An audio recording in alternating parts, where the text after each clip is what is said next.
Hello friends, आज हम पढ़ेंगे बौद्ध शिक्षा की विशेषताएं। जैसा कि हमने पिछले वीडियो में बौद्ध शिक्षा के बारे में जाना है कि बौद्ध शिक्षा में प्रारंभिक शिक्षा के अंतर्गत कौन से संस्कार होते हैं और कौन कौन से नियम का पालन करना होता है, और फिर उच्च शिक्षा में कौन कौन से जो है संस्कार होते हैं और कौन कौन से नियम का पालन करना होता है। उसके बाद जो शिक्षा का पाठ्यक्रम है और शिक्षण केंद्र कहाँ कहाँ पे है, हमने इन सब चीजों के बारे में पढ़ा है। तो अब जो है हमारा आज का वीडियो है बौद्धिक शिक्षा की विशेषताएं, और ये मैंने कुछ हेडिंग्स लिखा है और मैं इसको डिस्क्राइब करते हुए चलूंगी। तुम्हारा पहला है प्रवज्या या प्रवज्जा संस्कार। तो प्रवज्जा संस्कार के बारे में हमने पढ़ा है कि जो प्रवज्जा संस्कार है यह प्रारंभिक शिक्षा के लिए जो है कि मठों में प्रवेश के लिए कराया जाता था। प्रारंभिक शिक्षा जो है समाज के सभी वर्गों के लिए, इसमें वर्गों का जो है विभाजन नहीं किया गया है। इसमें सभी जो भी किसी भी धर्म के हो, किसी भी जाति को का हो, वह जो है प्रवज्जा संस्कार जो प्रारंभिक शिक्षा है वह प्राप्त कर सकता है बौद्ध शिक्षा में। ठीक है, तो जो ये प्रवज्जा संस्कार है इसमें जो बालक 6 वर्ष का होता है तब जो है उसका ये संस्कार किया जाता है। प्रवज्जा संस्कार जो है माता पिता की अनुमति से ही होता है। ये नहीं कि घर का कोई भी सदस्य या कोई भी व्यक्ति कह दे कि हाँ ये संस्कार करने के लिए, तो ऐसा नहीं। मतलब जब तक कि पेरेंट्स की अनुमति नहीं होती थी ये संस्कार नहीं होता था। और ये संस्कार जो है होने के बाद जो बालक है वो श्रमणेर कहलाता था। ठीक है, और उसके बाद जो प्रवज्जा संस्कार के बाद जो है कि जो प्रवज्जा संस्कार जो शिक्षा की अवधि होती थी वे 6 वर्ष की होती थी। और 6 वर्ष के बाद जो है कि उन्हें 5 विद्याओं का ज्ञान दिया जाता था। और जो है प्रवज्जा संस्कार किस प्रकार होता था, तो जो प्रवज्जा संस्कार है उसमें 3 लाइन होता था जिनका कि तीन बार जो है उच्चारण करना पड़ता था। ठीक है, तो वो क्या है, बुद्धम शरणम गच्छामि, संघम शरणम गच्छामि, धम्मम शरणम गच्छामि। ये 3 लाइन था जिनका कि बालकों को 3 बार बोलना होता था। तत्पश्चात जो है यह संस्कार पूर्ण माना जाता था। ठीक है, उसके बाद हमारा है दूसरा उपसंपदा संस्कार। तो उपसंपदा संस्कार क्या है? उपसंपदा संस्कार जो है उपसंपदा संस्कार का अर्थ ही होता है कि आपने जो है मठों और विहारों में प्रवेश पा लिया है। तो उपसंपदा संस्कार में होता था कि मठ के साथ विहार भी जुड़ जाते थे। विहार कहने का तात्पर्य जो वन होते हैं वो भी जुड़ जाते थे। वन और विहार जो है वो एक विषय के लिए, मतलब एक विशेष विषय की शिक्षाएं दी जाती थी। ऐसा नहीं था कि मठ और विहार में जितने भी होते थे समय एक ही विषय को पढ़ाया जाता था, नहीं। सब जो जितने विहार होते थे वे अलग अलग विषयों के लिए जो है प्रसिद्ध होते थे। ठीक है, और उपसंपदा संस्कार में क्या होता था, जो बालक होता था उन्हें एक गुरु को चुनना होता था और गुरु के प्रश्नों का उत्तर देना होता था। अगर और वो जो है कि गुरु के प्रश्नों का उत्तर दे लेता था तो जो गुरु है वे निर्णय करते थे कि इस बालक को जो है कि मठों में प्रवेश दिया जाएगा उच्च शिक्षा के लिए या नहीं। तो जब उनको प्रवेश मिल जाता था तो वो जो है एक ब्राह्मण, एक भिक्षुक की भांति जो है कि शिक्षा दीक्षा यहाँ पर प्राप्त करते थे। वह जो है जो जिस प्रकार जो गृहस्थ जीवन व्यतीत करते हैं उनके लिए उपसंपदा संस्कार नहीं था। ये उपसंपदा संस्कार जो था कि जो आजीवन भिक्षुक रहने की इच्छा लेकर आते थे उनके लिए उपसंपदा संस्कार होता था। तो उपसंपदा संस्कार स्त्री पुरुष दोनों का होता था, लेकिन जो है कि कुछ समय के बाद जो है स्त्री पुरुष के साथ रहने से जो नियम होते थे उपसंपदा संस्कार के वे सही तरीके से पालन उन सबका नहीं कर पाते थे, जिस वजह से जो है कि उपसंपदा संस्कार में महिलाओं को उससे दूर कर दिया गया। केवल पुरुष ही उपसंपदा संस्कार को प्राप्त करते थे और उनके जो नियम होते थे उनका पालन करते थे। ठीक है, उसका हमारा तीसरा है गुरु की योग्यता और कर्तव्य को प्रधानता देना। ठीक है, तो जो गुरु की योग्यताएं होती है, गुरु जो है शिक्षक बन सकता है जब वह जो है कम से कम 10 वर्ष स्वयं एक भिक्षुक रह चुका हो। वही व्यक्ति जो है कि गुरु बन सकता है, और साथ ही उसका आचरण जो है वह पवित्र, विचार, विनम्र आदि गुणों से विभूषित होना भी आवश्यक था। मानसिक क्षमता भी शिष्य को धर्म और विनय की शिक्षा देने के लिए अनिवार्य थी। तो ये था हमारा गुरु की योग्यता और कर्तव्य को प्रधानता देना। ठीक है, फिर उसके बाद चौथा है शिष्य की दिनचर्या का महत्व।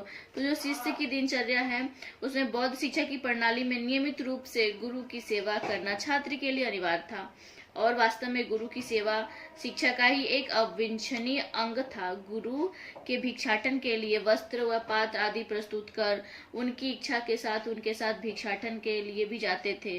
केवल भिक्षा ग्रहण करना ही शिष्यों का काम नहीं था। वो एक गुरु के लौटने से पहले जो है कि गुरु वहां मठों में वापस लौट आते थे और गुरु के आते ही उनके पैर धोने, वस्त्र परिवर्तन, विश्राम की व्यवस्था करना, उनके सभी कार्य को वे करते थे। शिष्यों को जो है कि गुरु की शारीरिक सेवा के अतिरिक्त जो निवास स्थान होता था मठ का, उसकी भी स्वच्छता करनी होती थी। उनकी जो है दिनचर्या गुरु के आदेशों पर अविलंबित थी। मतलब जो गुरु का जो आदेश होता था उन्हीं के ऊपर जो उनकी दिनचर्या जो व्यतीत होती थी। और शिष्य गुरु का जो पूर्ण अनुशासन माना जाता था। मतलब जो शिष्य है वह गुरु का पूर्ण अनुशासन मानता था। उसके बाद हमारा 5वां हेडिंग है गुरु और शिष्य का संबंध। ठीक है, तो वैदिक शिक्षा की भांति इस काल में भी जो है कि गुरु और शिष्य का संबंध भी उसी प्रकार की पवित्रता जो है विद्यमान थी। उन दोनों का संबंध जो था घनिष्ठ, स्नेह युक्त या वह सम था। दोनों में कोई अलग अलग कर्तव्य निर्धारित थे। मतलब कि जो है गुरु और शिष्य के अलग अलग कर्तव्य निर्धारित थे। गुरु अत्यंत सादगी जीवन व्यतीत करते थे और उनकी आवश्यकताएं भी सीमित होती थी। ठीक है, बौद्ध शिक्षा प्रणाली में विद्यार्थी के कर्तव्य निर्धारित थे। उसे जो वो कर्तव्य निर्धारित थे उसे जो है कि सिद्ध विदारक कहा जाता था। ठीक है, और गुरु शिष्य को जो है कि पुत्र की भांति मानता था और सामान्य आवश्यकताओं की पूर्ति जो है कि करता था। किसी भी प्रकार का जो उन्हें कष्ट होता था वह गुरु उसका निवारण करते थे। ठीक है, और शिष्य आचार्य के मानसिक कष्टों से परिचित होते थे और उसको दूर करने की कोशिश करते थे। और जो है गुरु का मन बहलाने के लिए जो शिष्य होते थे वह उनके जो मानसिक कष्ट है उसको दूर करने का प्रयास करते थे। और अध्ययन करते समय शिष्य विनय पूर्वक विद्या लाभ करता और गुरु के प्रश्नों का व्याख्यान व शिक्षा आदि जो है विभिन्न प्रकार की पद्धतियों द्वारा शिक्षा का लाभ लेता था। गुरु शिष्य दोनों ही संघ में आश्रित थे। तो जो दोनों लोग थे वे संघ को ही सर्वोपरि मानते थे। शिष्य का कर्तव्य था कि गुरु का कोई भी कार्य संघ की मर्यादा के प्रतिकूल होने पर त्रुटियों को संघ के सक्षम प्रस्तुत कर उचित दंड की व्यवस्था कर गुरु के उचित प्रायश्चित के बाद उनको पुनः स्थापित के लिए अनुरोध करें। ठीक है, गुरु शिष्य संबंध आदर्श पूर्ण क्षमता का संबंध था। दोनों ही एक दूसरे के सुधार के लिए प्रयत्नशील रहते थे। तो ये था हमारा गुरु और शिष्य का संबंध। उसके बाद तो हमारा जो 6वां हेडिंग है बौद्ध काल में छात्रों की संख्या, निवास स्थान, भोजन और रहन सहन। ठीक है, तो बौद्ध काल में जो थी बौद्ध काल में छात्रों की संख्या जो थी नालंदा विश्वविद्यालय में जो है हजारों की संख्या में जो छात्रों की रहने की व्यवस्था थी। इस प्रकार बौद्ध काल शिक्षा प्रणाली जो है विहार और मठों में था जहाँ की 1000 से अधिक भिक्षुक रहते थे। ठीक है, किंतु जो विद्यार्थी वे मठों में गुरु के पास न रहकर स्वयं अपने घर पर भी रहते थे। ठीक है, जैसे कि बनारस के राजकुमार जुन्नू की कथा जातक ग्रंथों में मिलती है। ठीक है, फिर जो है उनके रहन सहन, तो बौद्ध भिक्षुकों का जीवन जो बहुत ही सात्विक था। सादा जीवन, उच्च विचार ही उनके उद्देश्य होने के कारण उनमें सात्विकता, विनम्रता, कर्तव्य परायणता व परोपकारिता से ओतप्रोत उनका जीवन अनुकरणीय था। और अहिंसा व सत्य पालन उनकी सर्वाधिक उल्लेखनीय विशेषता थी। कभी कभी नागरिकों की ओर से गुरु व शिष्यों को भोजन का निमंत्रण भी मिलता था। सुगंधित नृत्य तथा संगीत का उनके लिए निषेध था। उसके बाद जो है कि उनके निवास स्थान, तो उनके रहन सहन की बात हो गई, उनके छात्रों की संख्या की बात हो गई। निवास स्थान, तो निवास स्थान जैसा कि मठों और विहारों में उनका निवास स्थान था। जो भिक्षुक होते थे तो एक जो नवीन भिक्षुक को शिक्षा दे सकता था। मतलब एक भिक्षुक जो है वही नवीन भिक्षुक को शिक्षा दे सकता था। जो बुद्ध थे, महात्मा बुद्ध, उन्होंने जो है कि उन्होंने ही समर्थन किया था। तो जो शिक्षक होते हैं वे अधिक से अधिक शिष्यों को शिक्षा देने की मतलब सक्षम है। उन्हें शिक्षा प्रदान करने का अधिकार दिया था महात्मा बुद्ध ने। और महात्मा बुद्ध ने जो है भिक्षुकों को रहने के लिए जो है कि मठों और विहारों में रहने की आज्ञा भी दी थी। ठीक है, उसके बाद हमारा है 7वां हेडिंग व्यवहारिक विषयों की शिक्षा।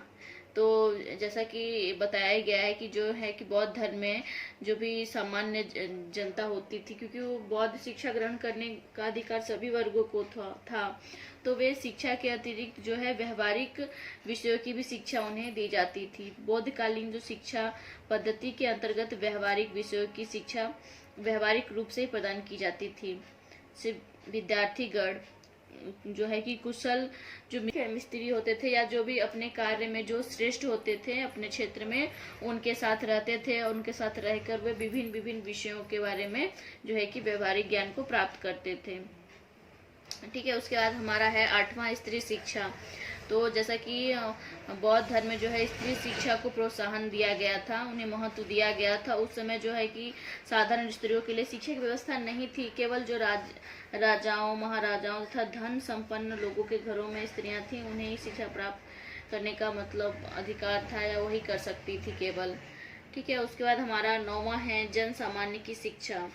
तो जो जन सामान्य की शिक्षा है, प्राचीन काल में सामान्य जनता की शिक्षा का सुव्यवस्थित प्रतिबंध कोई नहीं था। मतलब कोई ऐसा सुव्यवस्थित प्रतिबंध नहीं था जहाँ पे जो है कि सामान्य जनता शिक्षा प्राप्त कर सके, लेकिन बौद्ध आचार्यों ने ही मतलब सबसे पहले इस पर ध्यान दिया। बौद्ध धर्म में ही ऐसा किया गया कि जो सभी वर्गों, सभी धर्मों और सभी जातियों के लोगों को शिक्षा प्राप्त करने का जो है कि इसमें अधिकार मिला। जन सामान्य की को जो है कि शिक्षा प्राप्त करने का अधिकार दिया गया। उसके बाद हमारा 10वां है व्यवसायिकों और उद्योगिकों की शिक्षा। ठीक है, तो मठ में जो भिक्षुक होते थे वो शिष्यों से सीखने की आज्ञा थी। ठीक है, जो भिक्षुक होते थे उनको जो है शिष्यों से भी सीखने की आज्ञा थी। ठीक है, और जिस प्रकार उन्हें बुनाई कढ़ाई आदि जो भी कार्य होते थे उन्हें वे करने की मतलब आज्ञा दी गई थी, ताकि वे अपना जीविकोपार्जन कर सके। ठीक है, और उस समय जो थी चिकित्सा का जो है अध्ययन बहुत ही अधिक प्रसिद्ध था और अधिक मतलब राजगृह आदि चीजों का जो है कि उस समय व्यवसायिक शिक्षा दिया जाता था। उसके बाद हमारा है आयुर्वेद और शिल्प विज्ञान। तो जैसा कि मैंने बताया कि उस समय जो होते थे चिकित्सा के क्षेत्र में बहुत अधिक प्रयोग किया गया, या कह लें कि बहुत ही आगे उसमें निकला था बौद्ध शिक्षा में ही। तो जो बौद्धकालीन शिक्षा थी उसमें चिकित्सा शास्त्र और औद्योगिक विज्ञान की उन्नति अधिक ध्यान दिया गया था उस समय जो है चिकित्सा भयंकर रोग के उपचार करने के साथ साथ चीर फाड़ से भी पूर्ण अभ्यस्त थे। घाव को ठीक करने वाले कीटाणुनाशक जो है आरोग्यप्रद लाभ मोहों का भी उन्होंने ही ज्ञान कराया था। ठीक है, उसके बाद हमारा है जो भारत के प्रमुख नगरों में प्रसिद्ध चिकित्सा विद्वान थे। औषधि विज्ञान का अध्ययन पर्याप्त मात्रा में विद्वान था, उनका व्यवहारिक रूप से प्रचलन था। उस समय तक्षशिला चिकित्सा शिक्षा का मुख्य केंद्र था। अंत में छात्रों की परीक्षा ली जाती थी। इस समय जो है परीक्षा में पेड़ पौधों की जड़ी बूटी आदि के गुणों की पूर्ण जानकारी की जांच होती थी। परीक्षा में सफल होने पर जो है गुरु शिष्य को घर लौटने का आदेश देता था। या उस समय जो है यात्रा का साधन नहीं होता था, तो बहुत कठिनाई होती थी। फिर भी जो है कि जो सुप्रसिद्ध वैद्य होते थे वे बीमारियों को ठीक करने के लिए दूर दूर तक मतलब जाते थे और जो है कि और अपने जो है कि चिकित्सा से उनका उपचार करते थे। और चिकित्सा का जो परिश्रम जो निश्चित मतलब उनका जो राशि बनता था या जो भी होता था उन्हें वह दिया जाता था। ठीक है, और जो है कि सांप काटना ये सब सरलता पूर्वक जो है इसका उपचार होता था उस समय। तो ये था हमारा आयुर्वेद और शिल्प विज्ञान। तो अब हम आगे पढ़ेंगे। जो हमारा अगला वीडियो होगा वो होगा आधुनिक भारतीय शिक्षा को जो है कि बौद्ध शिक्षा से क्या क्या योगदान मिला है, इन सब इसके बारे में हम जानेंगे।